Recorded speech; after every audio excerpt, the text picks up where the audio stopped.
Hi, and welcome to Rave Leader Chat, week number 4 for the book of James, focusing on chapter 3, verses 1 to 18, which is the entire chapter or the entire chapter 3. Just a quick reminder that in the inset of your study guide, you've got a guide that gives you the chapters that we're looking at, as well as the verses that goes on that attached to those. So this week we are looking at all of James chapter 3, but it really will include questions from study guide chapter 5 and the first part of chapter 6, actually chapter 6 through question 4. So if there is an overarching theme for the book of James, we've talked about that it's the trying to pursue complete, fully integrated, fully functioning faith. And if we had to put an overarching theme on chapter 3 and really would spill over into 4, it's kind of the root causes of some of the conflicts that people experience in Christian community. And so we really have two different sections there. The study guide does break it up pretty well. The first section really is verses 1 through 12, and the second one, 13 through 18, and some people would say 13 through chapter 4, verse 3. But we're going to look at the whole thing today. So once again, thanks for your leadership, and I pray that these videos are a blessing to you to help prepare you to lead your group and to give you some nuggets that you might share with the saints in your study. So it gets out of the questions with verse 1. Not many of you should be teachers, and this proclaims it as if you know, because you know this principle that those who teach will be judged to a much greater extent. Now, there's been some debate about whether that means that this entire chapter applies to teachers, but I really don't think it does, because the instruction isn't to teachers. The instruction is to many of you, to those of you in the Christian community, be aware that teachers are held to a very high account. And that's because that they are regularly engaged with the use of the tongue. This has been, we see this in our culture all the time, how easy it is to get in trouble with just some errant comments and some, just a quick few words, and all of a sudden the narrative is heading in a different direction. So verse 2, there's the acknowledgement that we all stumble in many ways, and that really probably means a variety of ways, not that we we all sin a lot, even though that is probably likely for most of us. And then there's this corollary add that if you don't stumble in what you say, if you are able to exert self-control in your words, then you really are close to achieving perfection in bridling the whole body. And so that introduces this concept that the tongue, as small as it is, really has great impact to impact our lives, great impact in what it does, and set a trajectory. And so verses 3 and 4 really are sort of a reminder of that, that we use bits to control horses and they obey, and we guide their bodies as well. So this small little thing has the ability to control a massive beast like a horse. Look at ships, they're so large and the winds blow so strong, and yet they are guided by a very small rudder. And so the concept is that small things can have great impact. And so in verse 5, you get that. So also the tongue's small and boasts in great things, but how great a forest fire, and really it's more of a uncontrolled brush fire. Back then there's not a lot of forest in the area that was originally spoken of, can start from such a small fire or a spark. We know that. We know the destructive nature of fire, and that's what James is trying to get at with the use of our words and the power of our tongue, that something so small can have great impact. Verse 6 is really a challenging one about the nature of our tongues. Tongue is a fire, a world of unrighteousness. The tongue, set among the members, staining the whole body, has this great impact to be able to do that, setting forth and the entire course of life. This past week, Whoopi Goldberg made a comment on The View, and it's reshaped the course of her life this week. It's a real world example of this principle. Verse 7 sort of gets us back to that small big comparison, and the things that we can actually control. Every kind of beast, and the four different categories of creational beasts that are mentioned there are in line with Genesis chapter 1 creation account. But they can be tamed, and in fact, mankind has done that. Not only can they be, but we've been able to do that. But verse 8, the comparison, but no human being can tame the tongue. It is restless evil, full of deadly poison.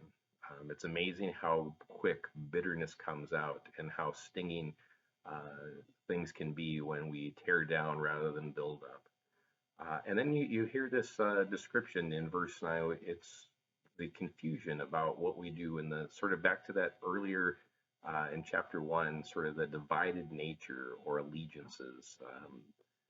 We are exposed in the use of our mouth, use of our words, to being someone who is sort of has two different warring factions inside us.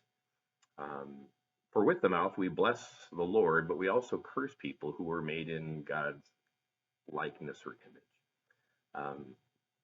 Two radically different things. And curse back in this time really meant to ask God to do negative things to you. It wasn't just a muttering rats and trying to just get out some exasperation. It was really asking God not to bless, but to harm. And so we bless the Lord, we worship Him, with the same mouth we curse people. And then you get this sort of threefold illustration. Question 7 on this one is a really good one. Earlier I meant to highlight question 1 and question 4 around verse 5. But you have this threefold comparison. From the same mouth and blessing and come cursing, and that ought not to be, right? And so you've got these three examples. So a spring pouring forth fresh water and salt water. Can a fig tree produce olives? Can a grapevine produce figs?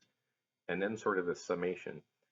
Neither can salt water, and really salt there is probably bitter instead of salt as we understand it, come from a freshwater spring. So there's something that springs out, and the direction of our hearts and our lives really should flow in one direction. Question 7 is a good one here. I also wanted to sort of add to that question sort of the appropriateness of this. It sort of brings up the question about the inconsistencies of this tongue, but also the appropriateness of it in verse 10. And then I think it's a great thing to consider the teaching of Jesus in Matthew chapter 15, verse 8, in a discussion of what makes someone unclean. It's not what goes into the mouth that makes one unclean, it's what comes out of the mouth, because it proceeds from the heart. And so when you sort of take that background here, this whole kind of conversation about what is springing out of our mouth represents the spring of our hearts. And is that something that is bitter and salty, or is that something that is fresh? Is that something that is filled with praise, or is it something that is tearing down? And so a great reminder of the power of our tongues and the caution that we need to exhibit with our words. Moving on to verse 13 and now into study guide chapter 6, verses questions 1 through 4.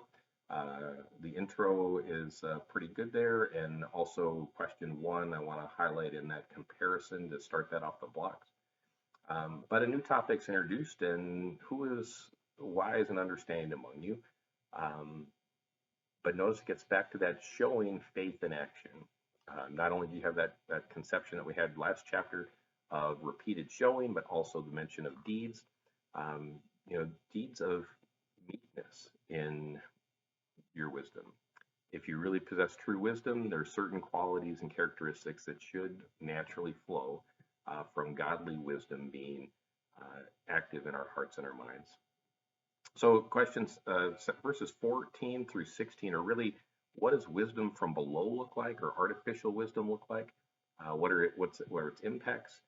So if it is marked by bitter jealousy, if you're marked by bitter jealousy and selfish ambition, really envy might be another good word to put in there in your heart, don't brag about your wisdom, because it's already being exposed as false to the truth.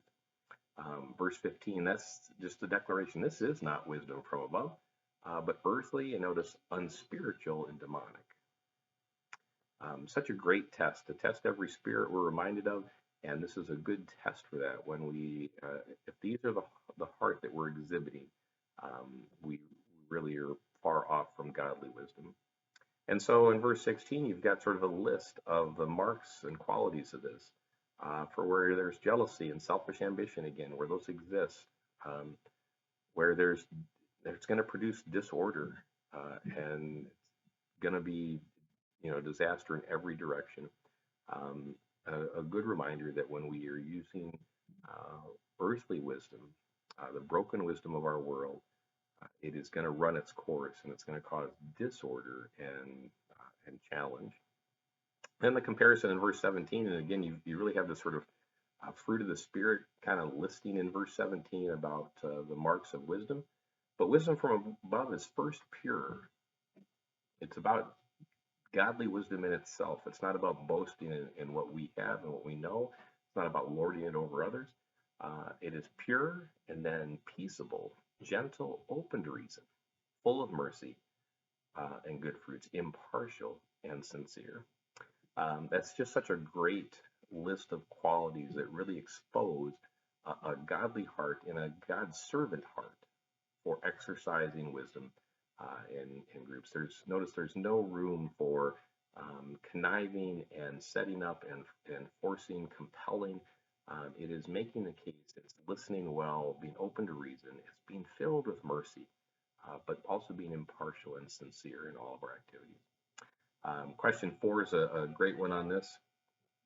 And then you really get to the end there that a harvest of righteousness is sown in peace for those who make peace. So you are just reminded of the byproduct of true wisdom in this larger topic of what are the sources of conflict. We're reminded that godly wisdom is peaceable and continues to maintain a community peace. Great verses this week. Once again, like the book of James, very practical, very not hard to understand per se, but definitely more challenging to apply. May God bless your time with your group, and may God continue to grow us up in Christ likeness in every way.